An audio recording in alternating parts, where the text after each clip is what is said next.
어, 우리나라에서 만든 물건들 중에 세계적으로 유명한 것들이 많이 있잖아요. 그 중에 요즘 각광받는 어머니 용품이 하나 있는데 그게 바로 애기 없는 포대기 아시죠? 애기 없는 포대기, 한국산 포대기가 심리학적으로, 교육적으로 굉장히 뛰어나다 그런 평가를 받습니다.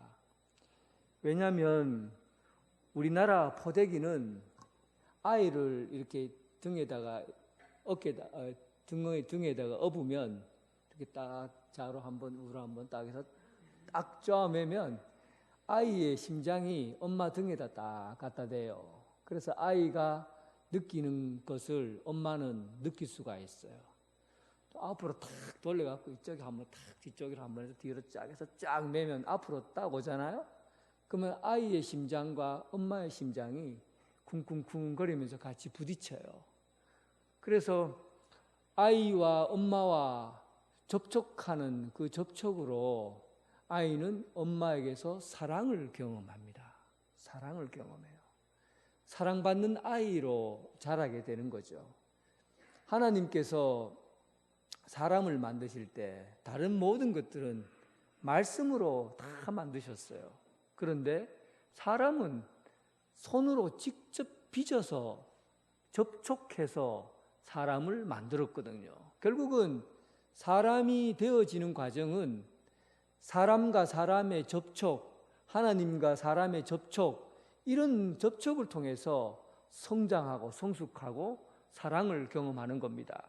그러니까 인간에게 있어서 이 접촉이라는 것이 얼마나 중요한가, 사랑을 경험하고 성숙해가는 과정에 있는 거예요.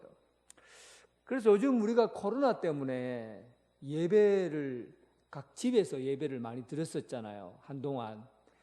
그런데 이 예배가 한계가 있습니다. 각 가정에서 인터넷을 통해서 방송을 통해서 예배를 드리는 것에서 한계가 뭐냐면 바로 접촉이에요. 하나님께서 임하시는 그 경험을 공간에서 우리가 말씀을 통해서, 찬양을 통해서, 기도를 통해서 예배 가운데 경험이 되는 거거든요. 하나님을 만나는 그런 아름다운 향기, 그리고 성령님의 임재하심, 그리고 성도와 서로의 아름다운 교제를 통한 하나님의 사랑을 어디서 경험합니까? 이 공간 안에서 경험하는 거예요. 함께 접촉하고 만나는 공간 안에서 경험이 되는 거예요. 그러니까 사실은 우리가 할 수 없이 집에서 예배를 드렸지만, 인터넷을 통해서 예배를 드렸지만, 사실은 하나님의 깊은 사랑을 경험하는 포대기같이 우리를 감싸시는 하나님을 경험하기가 어려운 거예요.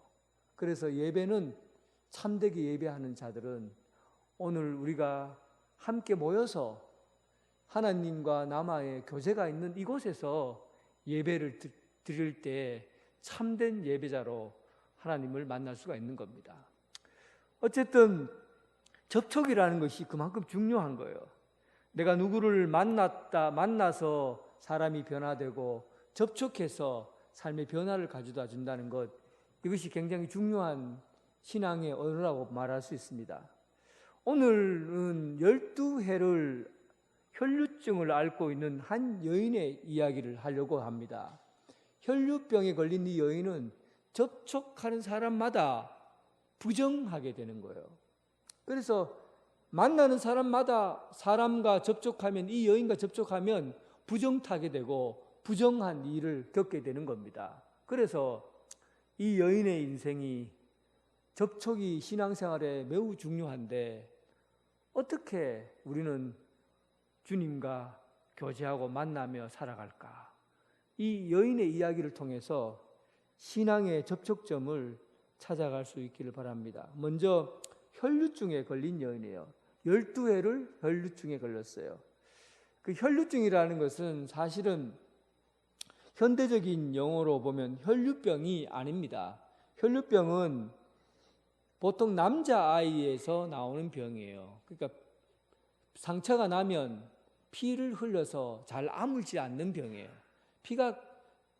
피가 나면 피가 아물어야, 피가 멈추고 아물어야 병이 낫는데 피가 잘 멈추지 않는 병이 혈류병이에요. 그래서 이것 성경에 있는 이 혈류병은 정확하게 그 의사들이 사용하는 언어로 하면 만성 하혈증이다라고 볼 수 있어요.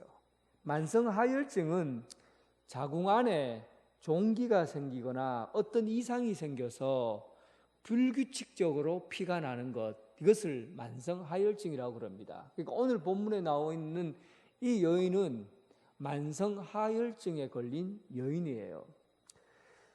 레위기 15장 25절에 보면 만성 하혈증에 관한 내용이 그 법으로 나와 있습니다. 어떻게 기록되어 있냐면 율법에 제시되어 있어요. 만일 여인의 피의 유출이 그의 불결기가 아닌데도 여러 날이 간다든지 그 유출이 그의 불결기를 지나도 계속해서 그 부정을 유출하는 모든 날 동안은 그 불결한 때와 같이 부정하다. 이 말은 피를 흘리는 날 동안에는 계속해서 부정하다는 이야기예요.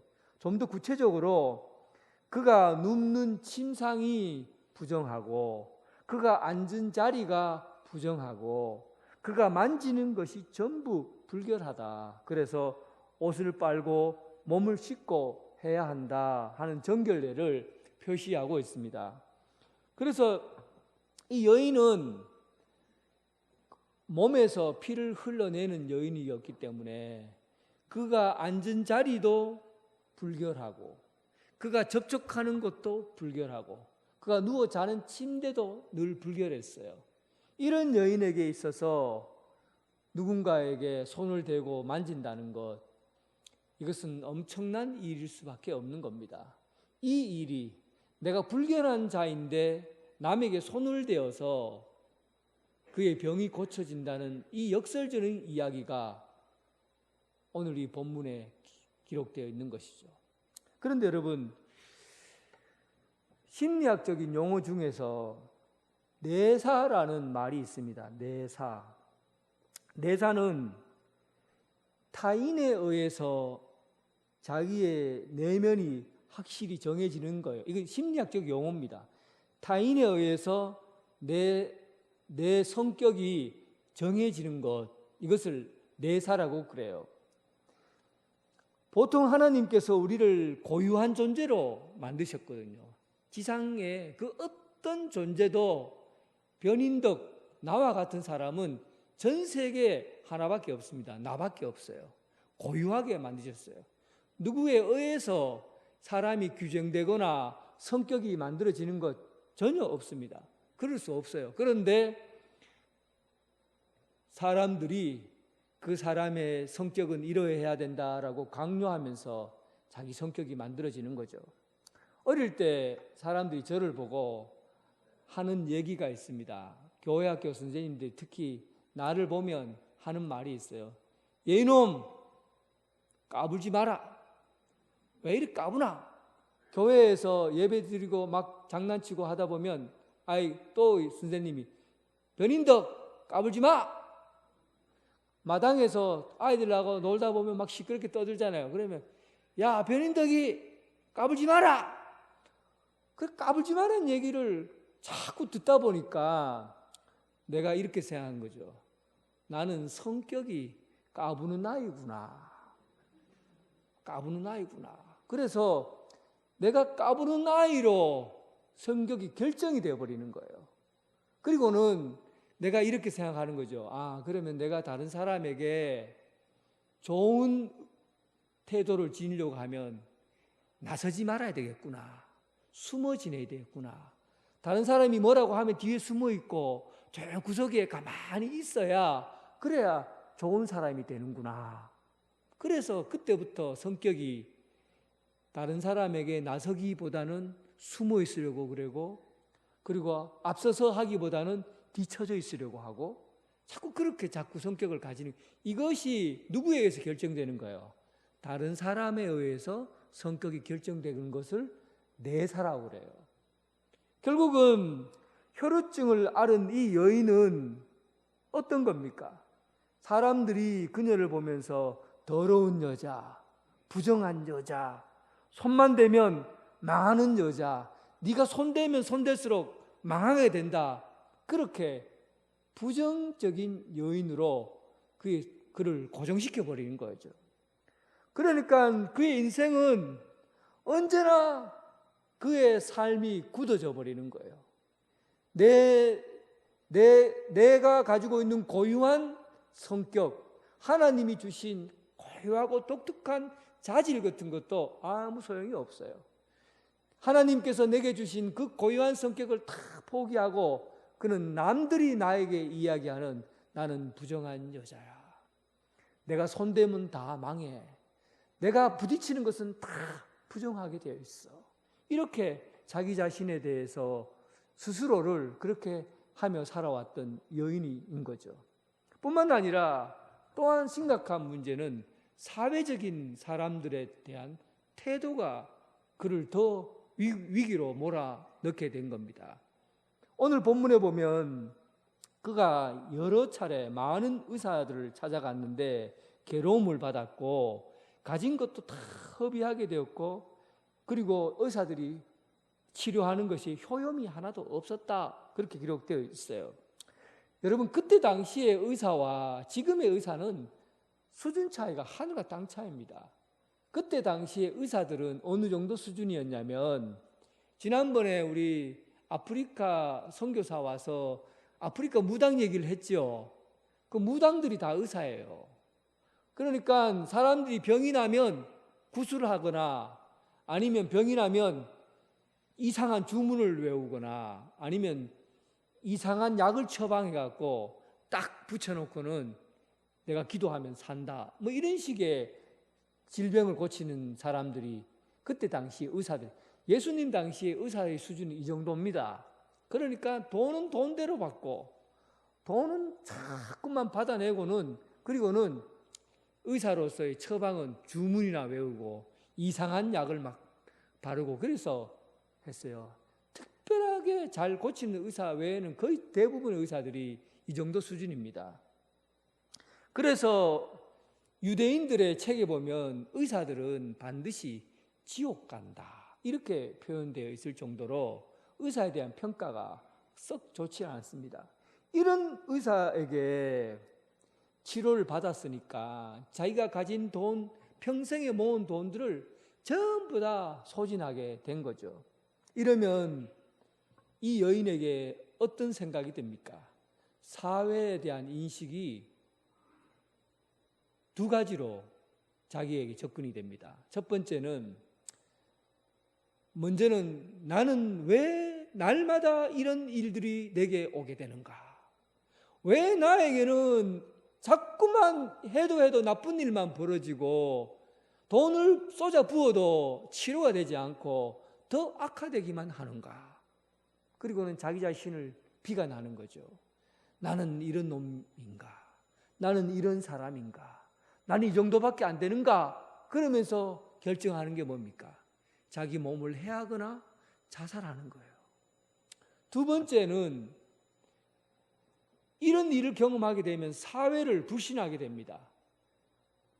경찰을 불신하고 그리고 공무원을 불신하고 나라를 다스리는 대통령을 불신하고 그리고 의사를 불신하고 사회적으로 공적으로 업무를 감당하는 사람들에 대한 사회에 대한 불신감이 있게 돼요. 이럴 때 경험하고 있는 자신의 선택은 뭡니까? 자신의 분노를 사회에 쏟아붓는 겁니다. 휘발유를 가지고 빌딩에다 붓고 불을 붙여버리는 거예요. 기차 안에서 불을 붙여버리는 거예요.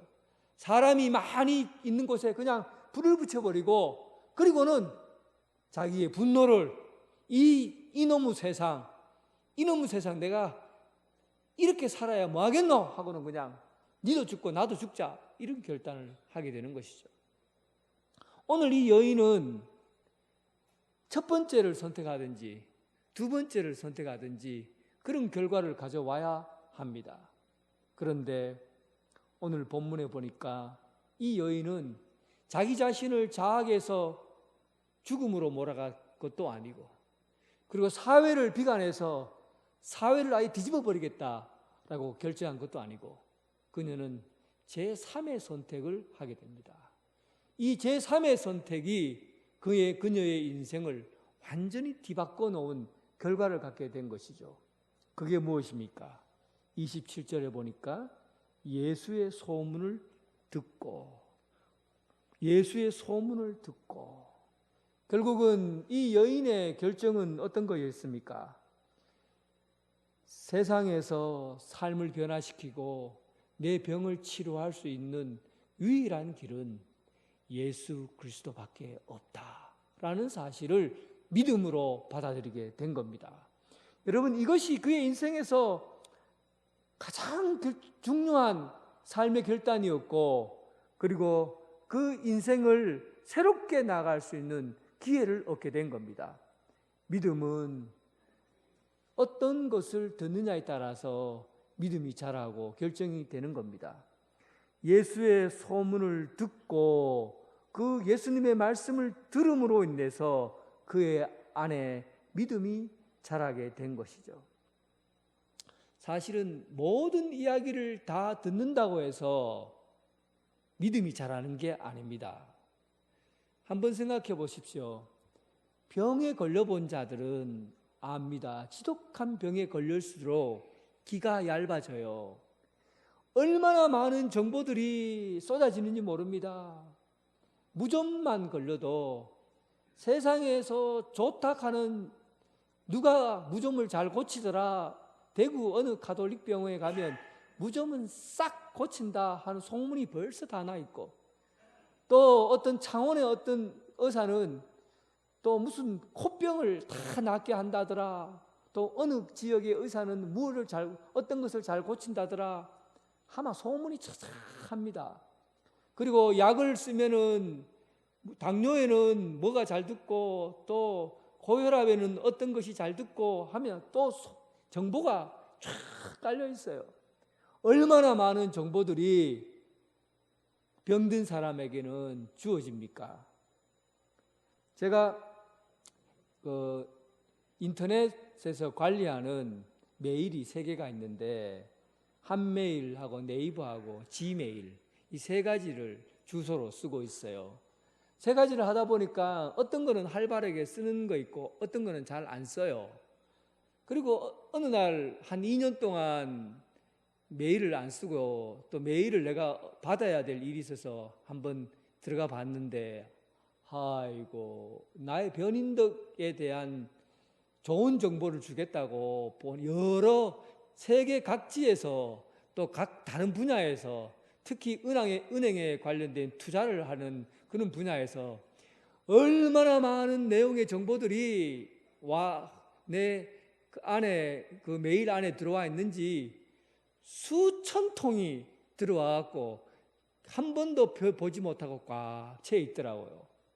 세상에, 이거 메일 안 없애면 내가 메일을 받지도 못하고 환장하겠더라고요. 환장하겠다는 말 죄송합니다. 하여튼 어지럽더라고요. 그래서 이게 클릭하고 삭제, 클릭하고 삭제. 아이고, 안 할 수는 없고 전체 클릭 삭제, 전체 클릭 삭제. 해본 사람들 아시죠? 이게 얼마나 사람을 허무하게 만드는지, 시간을 낭비하는 거예요. 그 사람들은 변인덕에게 좋은 정보를 주겠다고 세계 각지의 유명한 사람들이 모아서 정보를 준 거예요. 얼마나 귀한 정보입니까? 그런데 한 번도 보지 못하고 쓰레기통에 막 버리는 거예요. 세상의 정보들은 전부 제 핸드폰 메일에 들어와 있는 것과 똑같습니다. 하루아침에 여러분들을 위해서 쏟아지는 수많은 정보들은 여러분들의 생명을 유익하게 하거나 삶을 변화시킬 수 있는 것들이 아니에요. 전부 다 쓰레기통에 한 번 왔다가 나갈 겁니다. 그런데 이 여인은 이 세상에서 벌어지고 있는 수많은 이야기들에 대해서 길을 열지 않고 오직 그에게 생명을 주고 길을 열어주고 또 진리를 주는 예수님에 대해서 길을 연 것입니다. 예수님이 유일하게 우리를 살리시는 분이시요, 예수님이 유일하게 우리에게 구원을 주시는 분이시요, 예수님이 유일하게 진리이라는 사실을 그가 알게 된 겁니다. 그래서 예수님의 말씀을 들은 겁니다. 사랑하는 성도 여러분, 시간 낭비하지 마십시오. 세월을 낭비하지 마세요. 여러분들에게 얼마나 많은 좋은 이야기들이 여러분 한 사람을 위해서 세상은 준비하고 있는지 모릅니다. 그러나 그 모든 것들이 다 쓸데없는 것이고 쓰레기통에 버려져야 될 것입니다. 여러분들을 살리는 유일한 길은 오직 예수님의 말씀밖에 없습니다. 예수님의 말씀을 들으시기 바랍니다. 예수님의 말씀이 여러분들을 변화시키고 여러분들의 말씀이 영원한 생명의 길로 인도해 주실 거라 믿습니다. 주님의 말씀에 귀를 기울이는 여러분 되시기를 주님의 이름으로 축원합니다. 사실 병에 걸리면 사람이 약해져요. 아마 여러분들 중에도 제가 물어보면 아마 이런 경험을 해보셨을 겁니다. 팔만 한번 다쳐도 젊었을 때는 막 쌀 2가마씩 3가마씩 들고 다니던 사람들도 팔만 다쳐도요, 내가 왜 이러지? 내가 바본가? 내가 왜 이렇게 무능하지? 조금만 걷기 불편해지고 힘들어져도요, 사람은 스스로 그렇게 얘기합니다. 내가 왜 이렇게 약하지? 내가 왜 이렇게 무능하지? 내가 왜 이렇게 못났을까? 내가 바본가? 이런 생각을 하게 돼요. 그만큼 병이라는 것은 사람의 존재감을 굉장히 약화시켜버려요. 진짜 똑똑하고 위대하고 뛰어난 사람들도 병에 걸리면 약해지는 겁니다. 자기 존재감이 없어지는 거예요. 그러니까 이 여인 역시 마찬가지예요. 오랫동안 질병을 앓다 보니까 자기 존재감이 없어요. 나는 이 정도밖에 안 되나? 나는 왜 이런 사람인가? 이런 생각을 하다 보니까 예수님 앞에 나아갈 때 정면으로 당당하게 찾아가지 못하고 오늘 성경 본문에 보니까 어떻게 나와 있습니까? 27절에 예수의 소문을 듣고 무리 가운데 끼어 뒤로 와서 그의 옷에 손을 대었다. 앞으로 와서라는 말은 당당하게 내 자신을 보이는 거죠. 다윗의 아들 예수 그리스도시여 나를 구원해 주시옵소서, 이렇게 당당하게 말하지 못했어요. 이 여인은 부끄럽고 자기 자신을 숨기고 싶었어요. 그늘이 있고 상처가 있어요. 그래서 그는 뒤로 들어가서 예수님의 몸에 손을 댄 겁니다. 아이들이 놀 때 신장로 넓은데 사람들이 보이는 곳에서 놀기를 좋아합니까? 아니면 저 뒷마당, 뒷골목 이런 데 모여서 노는 걸 더 좋아합니까? 아이들 가만히 보세요. 숨어서 자기들끼리 노는 걸 좋아해요.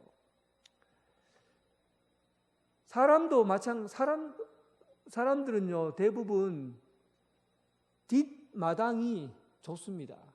왜 그렇습니까? 사람은 약간 좀 부족하고 실패하고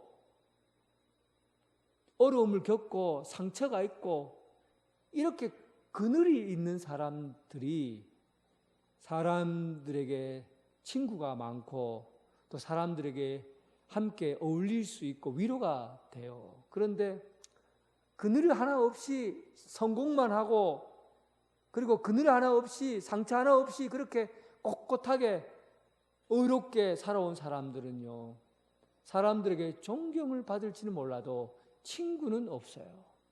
함께 있기가 두려운 거예요.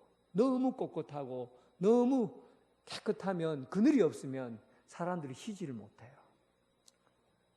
이 여인이 아픈 거예요. 그늘이 있어요. 남에게 떳떳하게 나가지를 못해요. 그러니까 뒤로 자꾸 숨어서 들어가는 것이죠. 그런데 참 우리 주님은 이런 사람을 만나시기를 원하셔요. 이런 사람을 좋아하는 거예요. 예수님을 찾아온 사람들 중에 세리와 창녀들이 있잖아요.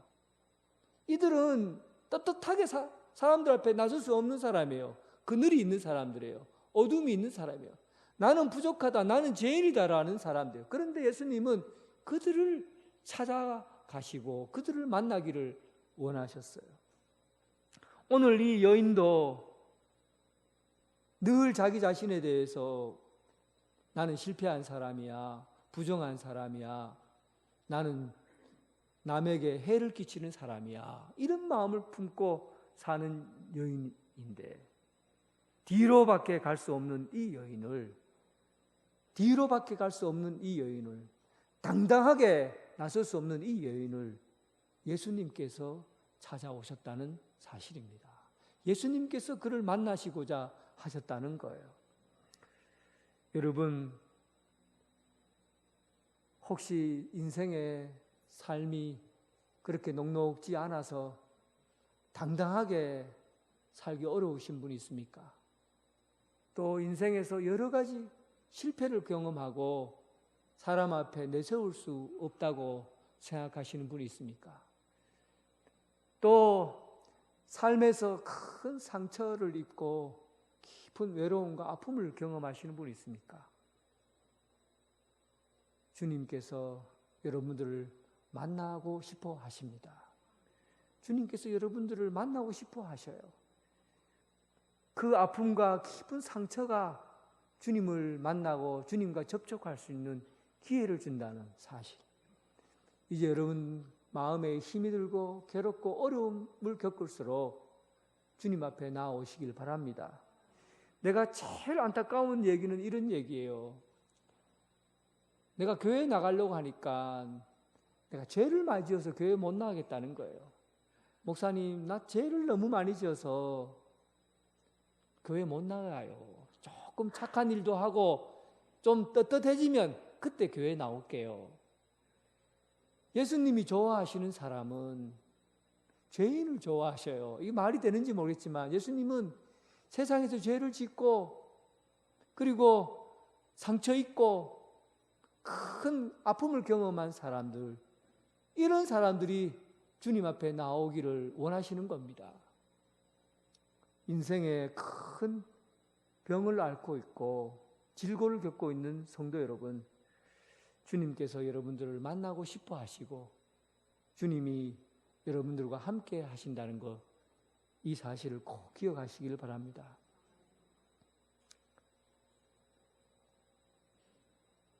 이 병 많은 여인이, 혈류병에 걸린 여인이 예수님의 옷자락에 손을 대었습니다. 옷자락 끝에만 손을 대면 그러면은 내가 병이 나을 것이다, 그런 생각을 하고 옷자락 끝에 손을 대었어요.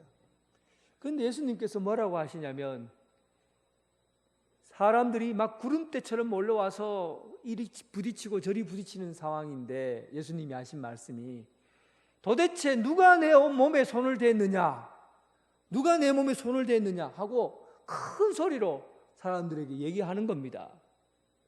그러니까 제자들이 얘기를 해요. 예수님, 사람들이 이렇게 많은 게 안 보입니까? 이렇게 많이 부딪히고 이렇게 부딪히는데 아이고 누가 손을 댔는지, 어떻게, 나도 손댔고 저도 손대고 다 손댔지요. 어떻게 손댔는 걸 알 수 있습니까? 전부 다 손댔을 텐데 예수님 누굴 얘기하는 겁니까? 이 사실은 예수님과 이 여인만 아는 사실이에요. 다른 사람은 몰라요.